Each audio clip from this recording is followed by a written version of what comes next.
술 취하지 말라. 이는 방탕한 것이니 오직 성령으로 충만함을 받으라. 아멘.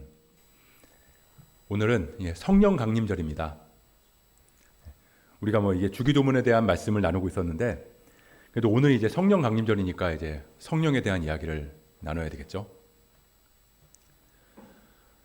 여러분들은 성령이라고 그러면 각자의 머릿속에 다들 이미지가 그려지실 거예요. 저는 어렸을 때 이 성령이 불인 줄 알았거든요.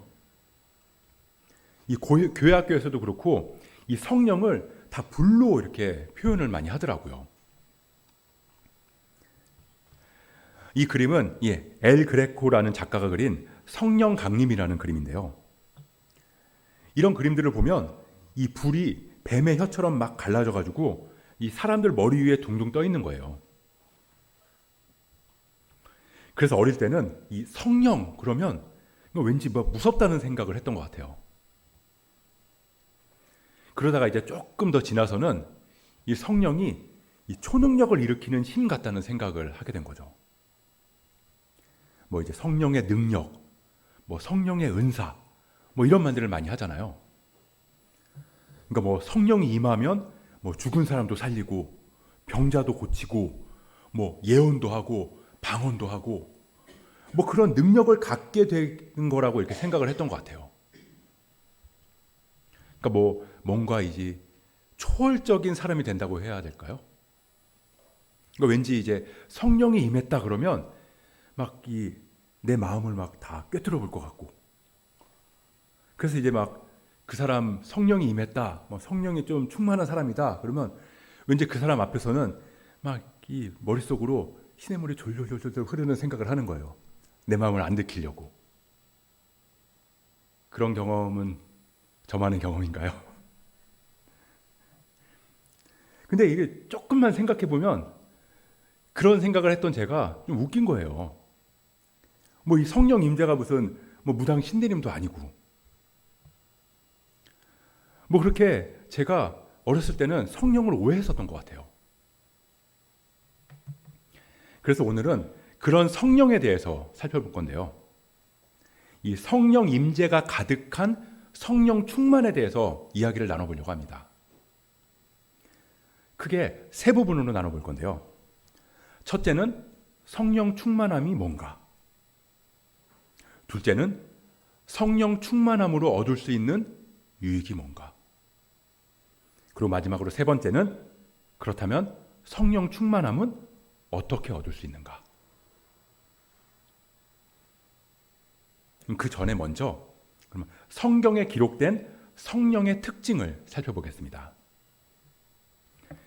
우리 요한복음을 한번 볼까요? 성령의 특징, 요한복음 15장 26절. 요한복음 15장 26절. 같이 한번 읽어보겠습니다. 시작. 내가 아버지께로부터 너희에게 보내사 곧 아버지께로부터 나오시는 진리의 성령이 오실 때에 그가 나를 증언하실 것이오. 이 진리의 성령이 오시면 이 성령이 나를, 예수님을 증언하실 거라고 말씀하고 계세요. 그럼 이번에는 로마서를 찾아보겠습니다. 로마서 5장 5절 말씀.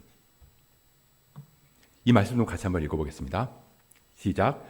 소망이 우리를 부끄럽게 하지 아니함은 우리에게 주신 성령으로 말미암아 하나님의 사랑이 우리 마음에 부은 바 됨이니. 그러니까 우리에게 주신 성령으로 말미암아 하나님의 사랑이 우리 마음에 부은 바 됨이니. 그러니까 이 성령이 우리 안에 오셔서 무슨 일을 하시냐면요, 예수님을 증언하시고 우리 마음에 하나님의 사랑을 느끼게 하신다는 거예요. 이 성령님의 특징은 우리 안에 예수님을 보여주시고 하나님의 사랑을 느끼게 하시는 거라는 거죠. 그러니까 자기 자신을 드러내지 않으시고 성부 하나님이랑 성자 예수님을 보여주신다는 겁니다. 이게 성령의 특징이에요. 그럼 이 성령의 특징을 가지고 첫 번째로 성령 충만하다는 건 뭘 말하는 걸까? 뭐 여러분들은 이제 게임 같은 거를 안 하시니까 잘 모르실 것 같긴 한데 이 게임에서 보면 이 게이지가 있거든요.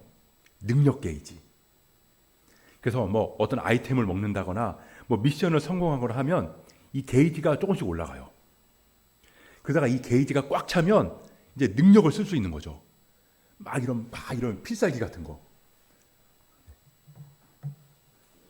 그냥 뭐 이렇게 게임에서 능력치가 가득히 올라가서 내가 이 능력이 가득 차서 그 필살기 같은 능력을 쓸 수 있는 것처럼 이 성령 충만하다는 게 이게 우리 안에 이 성령 게이지가 막 있어가지고 그 게이지가 조금씩 채워지다가 가득 차면 이 성령 충만한 상태가 돼서 성령의 능력을 발휘하는 거죠.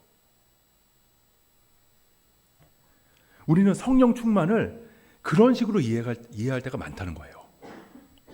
성령이 조금씩 찼다가 그게 가득 차면 어떤 능력으로 표현되는 거.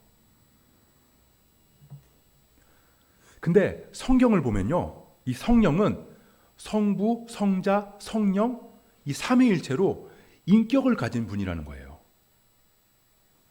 정확히 말하면 이게 사람이 아니니까 인격이 아니라 위격이라고 말해요.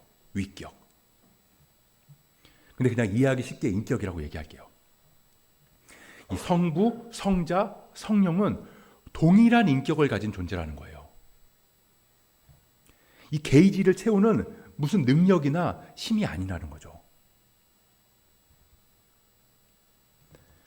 그럼 이 성령이 인격이라면 인격의 충만함은 뭘까요? 정확히 뭐 말로 표현할 수는 없지만 우리는 그게 뭔지 알아요. 왜 누군가로 인해서 내 삶이 충만해졌다 이런 말을 하잖아요. 그럼 이번에는 게임 말고 우리가 다 아는 예를 한번 들어볼게요. 여기 이제 아이들 빼고는 다 자녀가 있으시니까. 우리 아이들이 태어났을 때 그때 우리는 어땠나요? 저는 아이가 태어났을 때 제 삶이 이 아이를 중심으로 완전히 재편성됐거든요. 뭐 외식을 해도 뭐 아이가 없을 때는 뭐 내가 먹고 싶은 거, 내가 가고 싶은데 이런 데를 갔는데 이 아이가 생긴 이후로는 뭐 외식 자체를 안 하기도 했지만 이 아이를 데리고 가기 편한 곳만 찾아서 갔어요. 뭐 집에서 밥을 먹을 때도 아이 위주로 식단을 짜고 뭐 아이가 잠자는 시간에 맞춰서 자고 삶이 완전히 바뀐 거죠. 근데 그것뿐만 아니라 이 삶 자체가 아이로 가득 채워지게 돼요. 뭐 밖에서 아무리 힘들고 지쳤어도 집에 돌아와서 아이 얼굴을 딱 보는 순간 힘든 게 다 사라져요. 막 오늘 직장에서 엄청나게 스트레스를 받았어요. 막 회사를 때려치네 마네 막 그러면서 씩씩대고 막 돌아왔는데 그냥 아기가 이제 그 엄마 아빠 얼굴을 보면서 막 싹 웃어주는 거예요. 그럼 그 자체로 너무나 위로가 되잖아요. 뭐 예전에는 막 이런저런 모임에 자주 갔던 사람도 뭐 퇴근하면 막 쏜살같이 집으로 가고요. 뭐 아무리 성격이 괴팍한 사람이라도 아기 앞에서는 천사가 돼요. 그게 인격으로 충만해지는 거예요. 그리고 그 일을 성령님이 하시는 거죠. 우리의 삶을 예수님으로 충만하게 만들어 주신다는 거예요. 아까 이 성령의 특징이 자신을 드러내지 않으신다고 했잖아요. 그러니까 이 성령으로 충만해지면 충만해질수록 우리 안에는 예수님으로 가득 차게 되고 그래서 그 예수님을 통해서 하나님이 우리를 얼마나 사랑하시는지를 알아가게 되는 거죠. 그래서 우리 삶이 바뀌는 거예요. 뭐 예전에는 내가 나쁜 짓을 안 하는 이유가 뭐 내 이미지 때문이었거든요. 뭐 아니면 내가 뭐 윤리적이고 도덕적인 사람이다. 그런 의식 때문이었어요. 근데 이제는 내 안에 계신 예수님을 슬프게 하고 싶지 않은 거예요. 그분을 사랑하기 때문에 이제는 그렇게 살고 싶지 않다는 생각이 드는 거죠. 왜요? 성령님이 내 안에 예수님을 충만하게 해주셨으니까요. 왜 가끔 드라마 같은 걸 보면, 드라마나 영화 같은 걸 보면 막 이 잘 나가던 조폭이 막 진짜 사랑에 빠지면 막 그런 뻔한 스토리 있잖아요. 막 처음에는 막 어떤 여자가 있는데 여자를 막 무시하고 막 겁도 주고 막 그러기도 하다가 어느새 이 여자가 막 가슴에 이제 마음에 차는 거죠. 그러면서 이 조폭이 막 꿈이 바뀌어요. 뭐 예전에는 막 조폭 세계에서 막 넘버원이 되겠다는 막 그런 꿈을 꿨는데 이제는 그냥 뭐 이 여자랑 그냥 작은 가게 하면서 그냥 조용히 살고 싶다는 그런 마음을 갖게 되는 거예요. 뭐 그래서 결국에 막 어떤 대가도 다 지불하고 막 그러면서 조폭을 탈퇴하고 둘이서 뭐 작은 음식점 열어가지고 뭐 소소하게 뭐 행복하게 그렇게 살아간다. 그러면서 막 그 꿈을 이뤄간다. 뭐 그런 내용들의 뭐 영화나 드라마가 있잖아요. 뭐 그런 것처럼 이 사랑하는 사람이 생기고 그 사람으로 충만해지면 떳떳하게 살고 싶다는 거예요. 뭐 누가 시킨 것도 아닌데 인격적으로 충만함을 느끼게 되니까 삶이 바뀌더라는 거죠. 지금까지의 모든 인생이 다 무너지고 다시 새롭게 세워지는 거예요. 이게 성령 충만함의 가장 중요한 개념입니다. 그럼 두 번째로, 그럼 어떻게 그러니까 그렇게 성령이 충만하면 우리한테는 어떤 유익이 있나? 우리 오늘 본문이죠. 에베소서 5장 18절 말씀을 한번 보겠습니다. 술 취하지 말라. 이는 방탕한 것이니 오직 성령으로 충만함을 받으라. 굉장히 유명한 말씀이죠. 교회 다니면서 이 성경을 한 번도 읽지 않은 사람이라도 이 말씀은 다 알아요. 그리고 굉장히 당당하게 얘기하잖아요. 봐라, 술 취하지 말라고 그러지 언제 술 마시지 말라고 그랬냐. 그러니까 뭐 술은 마셔도 된다. 취하지만 않으면 되지. 그렇게 말하면서 술을 마시고 취하죠. 입으로만 안 취했다고 말해요. 옛날 제 모습이었습니다. 근데 이 구절의 문맥으로 봤을 때 사도 바울은 지금 술 얘기를 하는 게 아니거든요. 술 얘기는 본문 앞뒤를 봐도 어디에도 없어요. 그냥 예를 든 거예요. 예를. 이 성령 충만함을 잘 이해하기 위해서 술 취함이라고 하는 예를 들어서 설명한 거죠. 술은 어떤 특징이 있을까요? 다들 잘 모르실 테니까 그냥 제가 예전의 경험을 살려서 한번 말을 해보면요. 술을 마시면 용기가 생겨요. 막 술에 취하면 뭐든지 다 할 수 있을 것 같거든요. 이 평상시에는 막 용기가 없어서 하지 못하는 말을 막 거침없이 하고 그래요. 평상시에는 뭐 이사님, 뭐 상무님, 뭐 그런 뭐 말도 못하고 그러다가 술자리만 가면 이사님 뭐 그러는 게 아니죠. 막 이러면서 막 그렇게 막 거침없이 막 얘기를 하는 거예요. 사실 뭐 이런 걸 용기라고 안 하죠. 전문용어로 객기라고 합니다.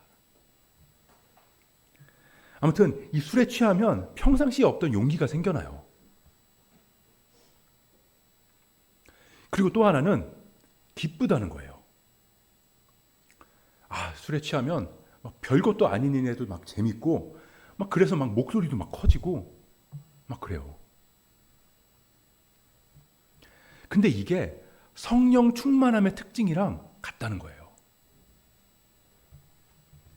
이 사도행전을 보면 이 오순절 다락방에서 성령 충만해진 사람들이 굉장히 담대해졌잖아요. 뭐 사도들도 그렇고 뭐 스데반 집사는 뭐 사내들인 공회에 잡혀가서 막 그렇게 사람들한테 막 추궁을 당하고 하는데도 담대하게 복음을 전해요. 그러다가 결국 끌려가서 돌에 맞아 죽는 순간에도 전혀 두려움이 없었어요. 게다가 이 성령 충만한 성도들은 아무리 박해를 해도 그 안에 있는 기쁨을 감출 수 없었다는 거죠. 그게 다 성령 충만함으로 가능한 일이라는 겁니다.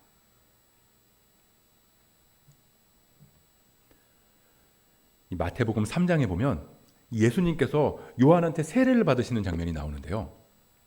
이 세례를 받으실 때 하늘에서 이는 내 사랑하는 아들이요 내 기뻐하는 자라, 그런 소리가 들리고 그때 성령이 비둘기처럼 내려오는데요.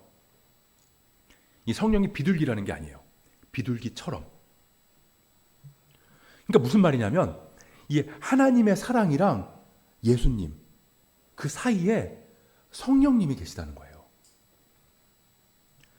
그러니까 예수님도 성령을 통해서 하나님의 사랑을 느낄 수 있었다는 말입니다. 왜냐하면 예수님은 완전한 하나님이신 동시에 완전한 사람이었으니까요. 그래서 바울이 이렇게 말할 수 있었던 거예요. 항상 기뻐하라, 쉬지 말고 기도하라, 범사에 감사하라. 이는 하나님의 뜻이니라. 항상 기뻐하래요. 그리고 그게 하나님의 뜻이래요. 근데 그 바로 다음 구절이 뭐라고 하죠? 항상 기뻐하라, 쉬지 말고 기도하라, 범사에 감사하라. 이는 하나님의 뜻이니라. 그리고 그 다음 구절이 성령을 소멸하지 말며. 성령 얘기를 하는 거예요. 항상 기뻐하라. 그냥 하루 종일 실없는 사람처럼 막 희죽희죽 웃으라는 얘기가 아니에요. 성령 충만하라는 얘기인 거죠. 그러니까 하나님 주시는 기쁨이랑 그러니까 하나님 주시는 기쁨이랑 그 사이에 있는 성령이 우리 안에 충만해야 항상 기뻐할 수 있으니까요. 그리고 열왕기 하에 보면 이 엘리사라는 선지자가 나오거든요. 엘리야의 제자 엘리사. 근데 어느 날 이 아람 군대가 이스라엘을 쳐들어온 거예요. 당시 이스라엘 왕이 여호람이었는데 이 엘리사가 이스라엘 왕한테 아람 군대가 쳐들어오니까 어디에 진을 치라고 그렇게 얘기를 해주는 거예요. 그러니까 이 아람 왕이 자꾸 작전에 실패하는 거죠. 그래서 우리 중에 이거 스파이 있는 거 아니야? 이스라엘이 어떻게 우리 작전을 이렇게 다 알고 진을 칠 수 있는 거야? 그랬더니 그 아람의 신하 한 명이 엘리사라는 사람이 이 이스라엘 왕한테 이 하나님께서 하신 말씀을 알려준다 그러는 거예요. 그러니까 이 아람 왕이 그 엘리사를 잡으려고 엄청난 군대를 동원해서 오는 거죠. 근데 그 어마어마한 군대를 보고 엘리사의 사환, 그 같이 일을 도와주는 그 사환이 이제 우리 어떡하냐고, 엄청난 군대가 몰려온다고 막 그러면서 막 안절부절 못하는 거예요. 근데 엘리사가 뭐라고 하냐면요, 우리 군대가 쟤네들 군대보다 훨씬 더 많다 이러는 거예요. 그러고 나서 이 사환의 눈을 열어달라고 하나님께 기도를 했더니 이 사환의 눈에 이 불말과 불병거가 이 산에 가득 부르고 있는 것을 보게 되는 거죠. 이 술 취함과 성령 충만함의 공통점이 담대함, 용기, 그리고 기쁨이라고 그랬잖아요. 근데 그 둘의 차이점도 있는데요. 그게 뭐냐면 이 술 취하는 건 현실 감각을 떨어뜨려서 기쁨과 용기를 주는 거예요. 그러니까 현실의 문제를 잊게 해버리는 거죠. 그러니까 현실을 현실로 직시하지 못하게 만들어서 우리 안에 기쁨을 주고 용기를 주는 거예요. 근데 성령 충만함은요, 진정한 현실을 보게 되는 겁니다. 이 보이지 않는 세계를 보게 되는 거예요. 이 엘리사의 사환이 이 성령으로 불말과 불병거를 보게 된 것처럼 하나님이 우리를 얼마나 사랑하시는지를, 그리고 우리와 어떻게 함께 하시는지를 깨닫게 해주신다는 거죠. 어떻게요? 우리 눈을 열어서요. 성령을 통해서. 그럴 때 우리 안에는 기쁨과 담대함이 생겨난다는 겁니다. 이 현실을 잠깐 잊어서 기쁨과 용기가 생기는 거랑 현실을 제대로 바라보게 돼서 기쁨과 용기가 생기는 거랑은 완전히 차원이 다른 거예요. 그래서 바울이 술을 예로 들어서 술 취하지 말고 성령 충만함을 받으라고 하는 거죠. 근데 굳이 술 취하지 않았다 하더라도 우리가 이 성령 충만함이 없는 상태로 현실을 바라보게 되면 어떠냐는 거예요. 이 성령 충만함이 없는 상태에서 느끼는 담대함과 기쁨. 그게 얼마나 오래가고 얼마나 지속이 되느냐는 겁니다. 마치 술 취하면 막 뭐든지 다 할 수 있을 것 같고 막 술 취하면 내 아픔과 슬픔은 다 잊고 이 기쁜 상태가 지속될 것 같은데 당장 다음날 아침이면 후회가 몰려오잖아요.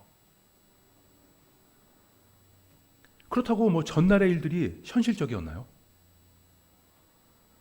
그때 우리 안에 하나님의 임재와 사랑이 느껴지고 있었냐는 거예요. 이 성령 충만함이 없이 그냥 술 취함 같이 세상에 주는 기쁨과 담대함은 뭐 잠깐은 즐겁고 잠깐은 뭐라도 된 것 같이 느껴지지만 그리 오래 못 간다는 겁니다.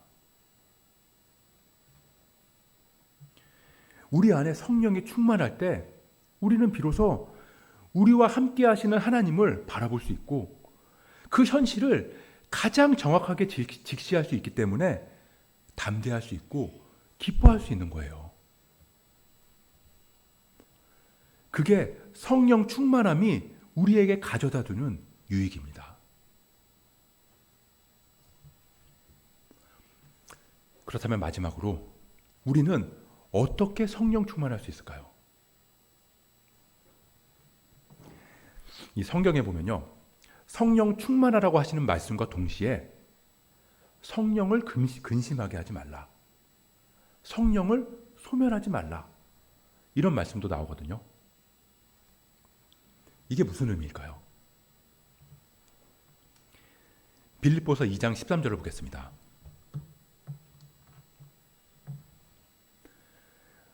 너희 안에서 행하시는 이는 하나님이시니. 여기서 하나님은 성령 하나님을 가리키는데요. 성령 하나님께서 자기의 기쁘신 뜻을 위하여 너희에게 소원을 두고 행하게 하시다니.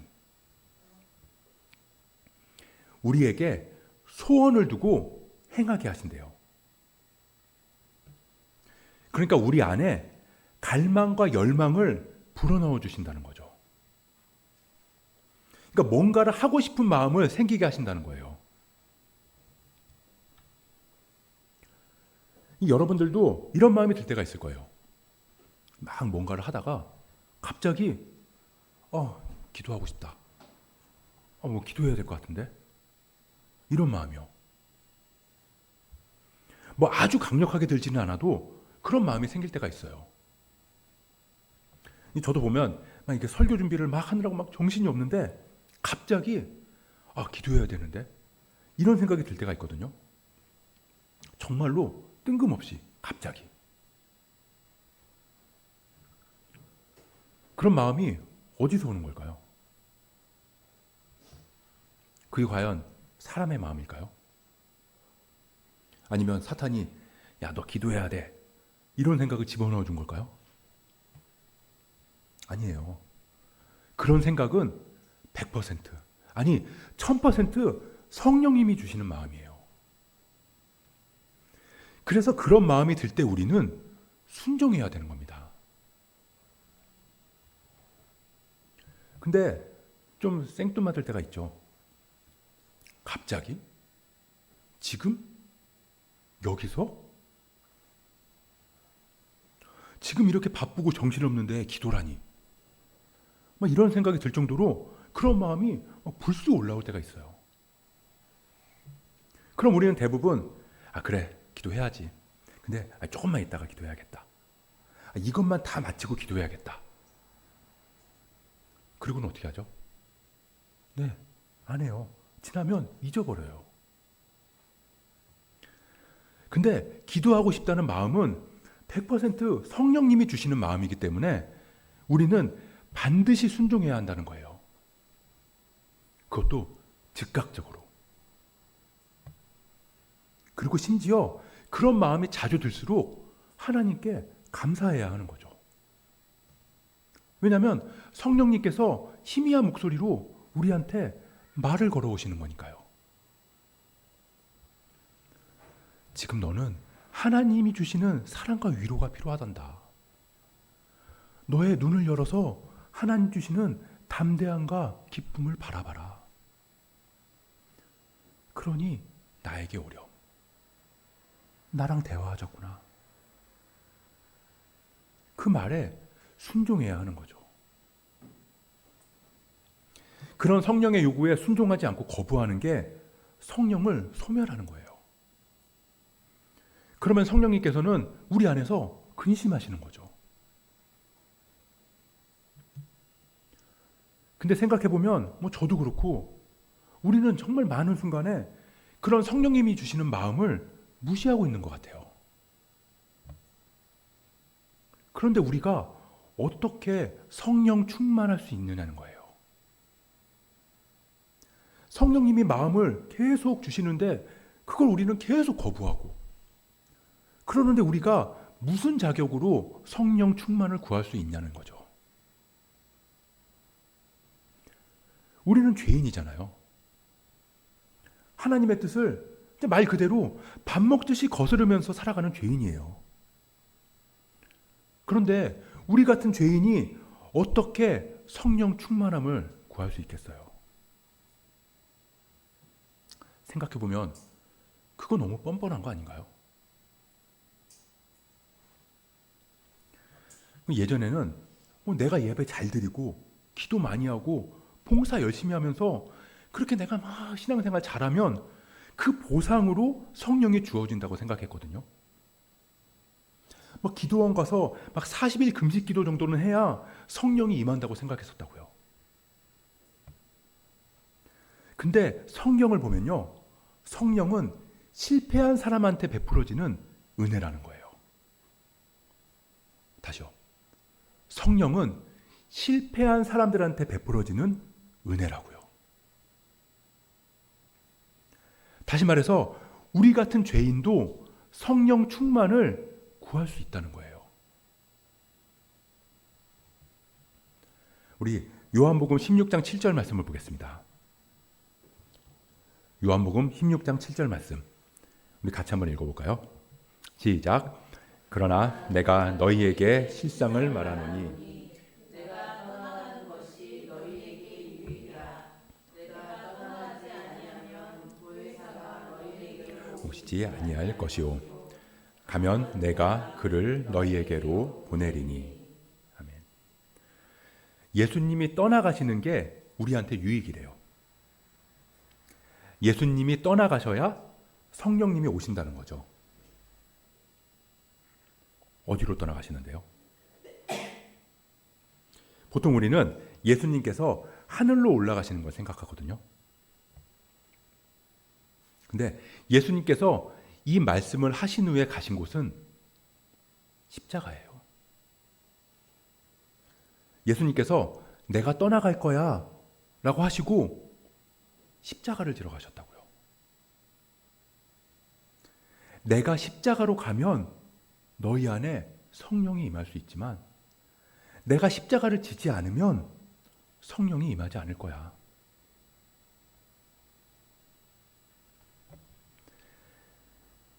이 시편 51편은 다윗의 참회시인데요. 다윗이 이 간음하고 살인한 죄책감으로 용서를 구하면서 쓴 시예요. 그 시에서 다윗이 뭐라고 그러냐면요, 나를 주님 앞에서 멀리하지 마시고 주의 성령을 거두지 말아달라고 그렇게 구해요. 다윗은 안 거죠. 성령의 말씀을 거부하고 죄를 지으면 성령이 떠나가신다는 걸 안 거예요. 그러니까 우리도 성령을 따르지 않고 주시는 마음에 불순종하는데, 그럼 성령이 떠나가시는 게 당연한 건데 무슨 근거로 우리가 성령 임재를 구할 수 있느냐는 겁니다. 근데 그 근거가 요한복음 16장에 예수님의 말씀이라는 거예요. 내가 떠나가면, 내가 십자가로 가면 너희 안에 성령이 임할 수 있다. 다윗은 이 성령을 거스르는 끔찍한 죄를 지었지만 성령님은 다윗을 떠나가지 않으셨어요. 왜냐하면 다윗보다 더 큰 다윗, 다윗의 후손으로 오신 궁극적인 다윗이 십자가로 향하셔서 나의 하나님, 나의 하나님, 어찌하여 나를 버리셨나이까? 내게서 성령을 거두지 마옵소서. 그럼에도 하나님께서는 그 사랑을 거두시고 예수님을 버리셨어요. 죄 많은 다윗은 성령을 잃어야 됐지만 죄 없는 궁극적인 다윗은 성령을 잃을 까닭이 없었다고요. 그럼에도 죄 없는 예수님은 성령 충만함을 이루셨어요. 그렇게 그분은 다윗이 마땅히 받아야 하는 버림을 받으셨고 우리가 마땅히 달려야 하는 십자가에 대신 달리셨다고요. 왜요? 우리에게 성령 충만함을 주시기 위해서요. 그래서 죄인인 우리가 하나님을 찾는다면 그분은 조건 없이 우리를 받아주신다는 겁니다. 그래서 성령은 실패한 사람들에게 베풀어지는 은혜라고요. 하나님은 우리가 죄인인 채로 오라고 하세요. 우리가 무언가를 하고 뭔가가 된 다음에 하나님께로 나아가는 게 아니라 여전히 죄인이지만 하나님께로 나아가면 내 모습 그대로 성령 충만하게 해주신다는 겁니다. 우리가 아직 죄인 되었을 때 그리스도께서 우리를 위해서 죽으셨거든요.